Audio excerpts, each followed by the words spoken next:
छुट्टी मार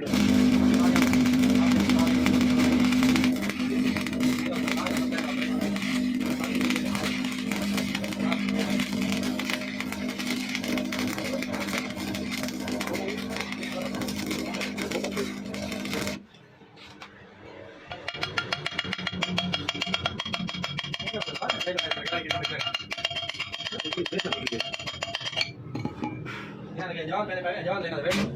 जी पिछले साल मैं दूध बढ़ाने बड़ा शरीर गिरे कोट कोट डेटे से साइड में खा